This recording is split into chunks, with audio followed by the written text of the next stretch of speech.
क्या आप बहुत ज़्यादा सोचते हैं और आपका मन नकारात्मक विचारों से भरा रहता है? हेलो दोस्तों, मैं हूं doctor Sahil Jamal, MBBS and MD psychiatry मनोरोग चिकित्सक। आइए जानते हैं ओवर थिंकिंग यानी ज़्यादा सोचने की बीमारी क्या है और इसका जड़ से इलाज कैसे कर सकते हैं। ओवर थिंकिंग यानी ज़्यादा सोचना। दोस्तों, सोचते तो हम सभी हैं और अच्छा और सही तरीके से सोच पाना एक बुद्धिमान व्यक्ति की निशानी है। ओवर थिंकिंग एक बीमारी तब बनती है जब हम बहुत ज्यादा व्यर्थ या नकारात्मक सोच यानी वेस्ट या निगेटिव थॉट्स सोचने लगते हैं। व्यर्थ विचार यानी अपने बीते हुए कल के बारे में कुछ ना कुछ सोचते रहना। काश मैंने उस दिन ऐसा किया होता तो अच्छा होता, उस दिन मुझे उसको पलट के ये जवाब देना चाहिए था। भविष्य को लेकर नकारात्मक विचार जैसे मुझे तो कुछ समझ में नहीं आ रहा, मैं इस एग्जाम में फेल हो जाऊंगा, मेरे तो कम नंबर आए हैं, मुझे किसी भी कॉलेज में एडमिशन नहीं मिलेगा, आजकल तो इतना कंपटीशन है, मेरी कहीं पे भी नौकरी नहीं लगने वाली, मैं आज लेट हो गया, मेरा बॉस मुझे नौकरी से निकाल देगा, मैं उस प्रोजेक्ट को पूरा नहीं कर पाया, मेरा तो कभी प्रमोशन नहीं हो सकता। रिश्तों में निगेटिव थॉट्स जैसे ये व्यक्ति ऐसा क्यों है, ये खुद को बदल क्यों नहीं लेता, ये ऐसे काम क्यों करता है, अगर अपनी ये एक आदत बदल ले तो हमारा घर तो स्वर्ग बन जाए। ओवर थिंकिंग में एक विचार के बाद दूसरा नेगेटिव विचार बहुत जल्दी आ जाता है, जिसकी होने की संभावना बहुत ही कम होती है और इसी तरह से विचार पे विचार नकारात्मक आते ही चले जाते हैं और हम सोचते सोचते थक जाते हैं। दोस्तों, मैं अब आपको बताने वाला हूँ वो 5 तरीके जिन्हें आप अपनाकर किसी भी तरह की ओवर थिंकिंग को जड़ से खत्म कर सकते हैं। पहला तरीका है restrict negative source of information. दोस्तों, हम अपने जीवन में टीवी, रेडियो, मोबाइल, अखबार, सोशल मीडिया से बहुत तरह की वेस्ट और निगेटिव थॉट्स लेते रहते हैं। एक बात को समझना होगा, हम दिन भर में जो सुनते, पढ़ते और देखते हैं उसी से हमारे विचार बनते हैं। अगर हम अच्छा सोचना चाहते हैं, सकारात्मक सोचना चाहते हैं, तो हमें अपने जानकारी के सोर्सेस को अच्छा करना पड़ेगा। अगर हम दिन भर सिर्फ नकारात्मक चीजें ही सुनेंगे, पढ़ेंगे, देखेंगे तो हमारी सोच अच्छी नहीं हो सकती। जिन लोगों को ओवर थिंकिंग की समस्या है उन्हें खासकर न्यूज़पेपर, न्यूज चैनल, नकारात्मक सोशल मीडिया पोस्ट, इन सबसे दूर रहना चाहिए। टेलीविजन, रेडियो, न्यूज़पेपर और सोशल मीडिया से नकारात्मक जानकारी लेते रहने से ही हमें अपने फैमिली मेंबर्स की चिंता लगी रहती है। कहीं उनको कुछ हो तो ना गया हो, आज वो लेट आए, कहीं एक्सीडेंट तो नहीं हो गया, कहीं उनको कोई बीमारी ना लग जाए। ये सारे नकारात्मक विचार नकारात्मक जानकारियों से ही उत्पन्न होते हैं। न्यूज चैनल और अखबार कभी आपको ये नहीं बताएगा कि एक शहर में ज्यादातर लोग चैन से सोए। वो बस आपको यही बताएगा कि आज उस घर में चोरी हो गई, आज वहां मर्डर हो गया। जीवन में सतर्क रहना तो जरूरी है, लेकिन बहुत ज्यादा नकारात्मक जानकारियां लेते रहने से हमें ओवर थिंकिंग की बीमारी हो जाती है। दूसरा तरीका है shift your focus on good qualities in relationships. दोस्तों, हम अपने रिश्तों में कमियों के ऊपर ज्यादा फोकस करते हैं, कमियों की ज्यादा बात करते हैं और लोगों को बदलने की कोशिश करते रहते हैं। हमारा ये रवैया ओवर थिंकिंग को बढ़ावा देता है। जब हम अपने रिश्तों में अच्छी आदतों के ऊपर फोकस करते हैं तो हमारा उस इंसान से रिश्ता भी अच्छा होता है और हम ओवर थिंकिंग से भी बच जाते हैं। दोस्तों, ध्यान रखिए, अगर हम कमियों के ऊपर फोकस करेंगे तो हमेशा ओवर थिंकिंग चालू हो जाएगी। अगर हम ओवर थिंकिंग से बचना चाहते हैं तो हमारा ध्यान इंसान की कमियों पे नहीं, उसकी खूबियों पे होना चाहिए। अपने रिश्तों को सुंदर बनाने का राज जानने के लिए आप मेरा ये वीडियो देख सकते हैं, इसका लिंक डिस्क्रिप्शन में है। तीसरा सीक्रेट है डोंट होल्ड ग्रजेस। हम में से बहुतों की ये आदत होती है कि हम पुरानी बातों को पकड़ के रखे रहते हैं।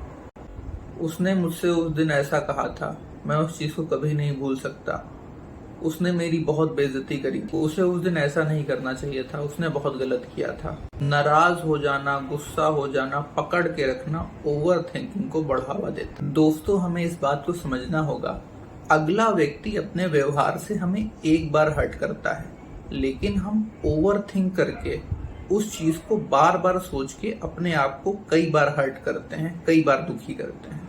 हमें अपने मन से पूछना होगा कि हम कब तक पकड़ के रखना चाहते हैं उस बात को, यानी कब तक दुखी रहना चाहते हैं बार बार उसी घटना को सोच सोच के।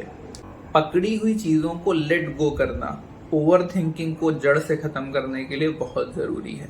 ग्रजेस को लेट गो करना इसलिए भी आवश्यक है क्योंकि हमारी हर एक सोच का हमारे शरीर के ऊपर असर पड़ता है। अगर हम किसी के प्रति नाराजगी पकड़ के रखे हुए हैं और लगातार उसका तनाव ले रहे हैं तो ये हमें मानसिक रूप से बीमार कर सकता है।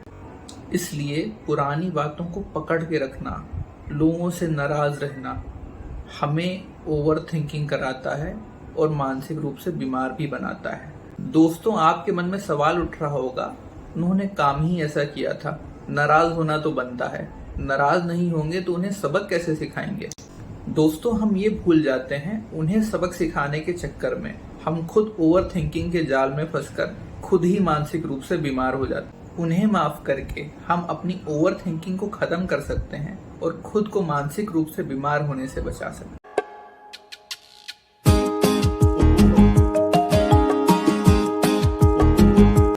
चौथा तरीका है don't justify your over thinking. दोस्तों, हम सभी की ये आदत होती है कि हम अपनी सोच को, अपने मूड को सिचुएशन पे और लोगों पे निर्भर समझते हैं। आप एक उदाहरण के तौर पे देखिए, अगर किसी ऑफिस में एक बॉस ने अपने सारे एम्प्लॉयज को, अपने सारे कर्मचारियों को बुला के डांटा, क्या आपको लगता है सारे कर्मचारियों को एक जैसा दुख होगा या सब एक जैसा ही सोचेंगे? जवाब है नहीं। कोई तो होगा जो बहुत दुखी होगा, कोई होगा रोने लगेगा, लेकिन कुछ लोग ऐसे भी होंगे जो बोलेंगे इनकी तो रोज की आदत है, सिर्फ चिल्लाते रहते हैं, डांटते रहते हैं, छोड़ो इनका कुछ नहीं हो सकता, हम चल के मजे करते हैं। और कुछ लोग तो ऐसे भी होंगे जो बाहर कॉफी शॉप पे जाके बॉस की डांट में मजाक निकाल के हंसने लगेंगे और कॉफी एंजॉय करेंगे। बॉस तो वही है, उसने सबको एक जैसा ही डांटा, लेकिन सारे कर्मचारियों का रिस्पॉन्स अलग अलग था, सोचने का तरीका अलग अलग था। हम अपनी ओवर थिंकिंग को इस तरह से जस्टिफाई करते हैं कि हमारा ओवर थिंक करना इसलिए है क्योंकि उन्होंने व्यवहार ही ऐसा किया। हम अपनी ओवर थिंकिंग को जस्टिफाई करते हैं कि अगर कोई ऐसा व्यवहार करेगा तो मैं तो दुखी हूंगा, मैं तो ज्यादा सोचूंगा ही। अगर हम अपने इस जस्टिफिकेशन को बदल दें, अगर हम इस बात को समझें, हमारी सोच लोगों की हरकतों के ऊपर निर्भर नहीं है, हम जैसा चाहें वैसा सोच सकते हैं। इसलिए दोस्तों, ओवर थिंकिंग के जस्टिफिकेशन खत्म करने से ओवर थिंकिंग जड़ से खत्म हो सकती है। जब तक आपने जस्टिफिकेशन नहीं खत्म किए, आप ओवर थिंकिंग को नहीं खत्म कर सकते। पांचवा तरीका है चेंज रॉन्ग बिलीफ सिस्टम। दोस्तों, हम में से बहुत सारे लोगों का सोचने का ढंग ऐसा होता है कि जब लोग और परिस्थितियां मेरे मुताबिक होंगी तभी मैं अच्छा सोचूंगा और खुश रहूंगा। अगर हम बस इस बात को समझ लें, मैं लोगों के व्यवहार और परिस्थितियों पे निर्भर रहे बिना भी अच्छा सोच सकता हूँ और खुश रह सकता हूँ, तो हम ओवर थिंकिंग को जड़ से खत्म कर पाएंगे। उदाहरण के तौर पे, किसी बाहरी देश में छुट्टी पे गया एक बहुत ही रईस बिजनेसमैन अगर ये सोचे मेरे बिजनेस में अगर लॉस हो गया, अगर वो डील फाइनल नहीं हुई तो मेरा क्या होगा, मेरा बिजनेस कहीं खराब ना हो जाए, ऐसा सोचते हुए वो अपनी छुट्टियों को भी एंजॉय नहीं कर पाएगा, भले ही वो उन छुट्टियों पे अपने किसी फेवरेट पर्सन के साथ ही क्यों ना गया हो। अर्थात फेवरेट पर्सन और हमारी सबसे अच्छी छुट्टी की जगह भी हमें खुशी नहीं दे सकती अगर हमारी सोच हमारे काबू में नहीं है। दोस्तों, जब जब सोच निगेटिव होगी तभी हम ओवर थिंकिंग के जाल में फंसते हैं। अगर हम सकारात्मक सोच रखें, पॉजिटिव सोच रखें, तो कभी भी ओवर थिंकिंग के जाल में नहीं फंसेंगे। अगर आप इन 5 तरीकों को अपनाएंगे तो अपने जीवन से ओवर थिंकिंग को जड़ से खत्म कर सकते हैं। दोस्तों, मैं आशा करता हूँ इस वीडियो के जरिए मैं आपको उपयोगी जानकारी दे पाया। इसी तरह से मानसिक स्वास्थ्य संबंधी उपयोगी जानकारी हासिल करते रहने के लिए लाइक, शेयर एंड सब्सक्राइब जरूर करिए। जय हिंद, जय भारत।